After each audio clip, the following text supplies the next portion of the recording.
उपमुख्यमंत्री अजित पवार यांनी कसपटे कुटुंबियांची भेट घेतली आहे। अजित पवारांकडून कसपटे कुटुंबियांचं सांत्वन करण्यात आलंय।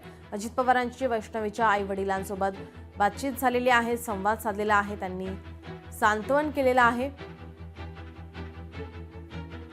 कोणाचीही हयगय करायची नाही असे पोलिसांना आदेश देण्यात आलेले आहेत। पोलिसांसोबत सतत आपण संपर्कात आहोत असं अजित पवार यांनी यावेळी म्हटलं आहे। तर निलेश चव्हाणच्या चौकशीसाठी टीम पाठवल्याचंही अजित पवार यांनी यावेळी सांगितलंय।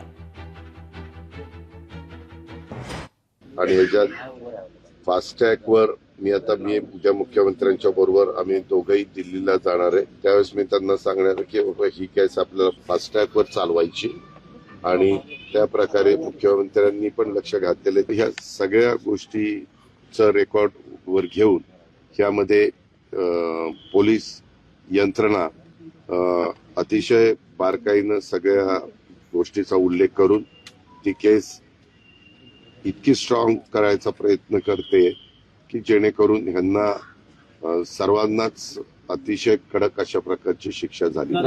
त्याच्या संदर्भामध्ये सरकार किंवा आमचा विभाग हायगाई करणार नाही। त्याच्यातनं अजून एक व्यक्ती पुढे आलेली आहे, त्यांचं आडनाव चव्हाण म्हणून आहे, ज्यांनी आपल्या इथल्या छोट्या बाळाला आणत असताना चुकीच्या पद्धतीनं काही गोष्टी केलेल्या आहेत, ते रेकॉर्डवर आलेलं आहे। त्यांच्याबद्दल पण टीम पाठवल्यात। काल टीम पहिल्या 3 होत्या, आम्ही वाढवायला सांगितल्या। वाढवल्यानंतर सीपींनी सांगितलं होतं सगळ्या टीमलाच की आज जर ते मिळाले नाही तर मग म्हणले ज्या काही पुढच्या गोष्टी करायच्या ते मला नाईलाजास्तव कराव्या लागतील। दादांनी मला सकारात्मक सांगितलं आणि सांगितलं की तुम्हाला न्याय मिळेल, तुमच्या वैष्णवीला न्याय मिळेल। समाधानकारक चर्चा झाली तुमची अजित पवारांबरोबर, तुम्ही काय काय मागणी केली आणि त्याच्यावर अजित पवार मागणी करायचं काय नाही, जे होईल ते म्हणले कोर्टात जो निकाल देईल तो न्याय व्यवस्थेवर माझा विश्वास आहे। दादांनी जो शब्द दिला ते म्हणले की मी त्या शब्दाला वचनबद्ध आहे। तुम्ही काय मागणी केली की फास्ट ट्रॅक कोर्टात हे वकील द्या काय?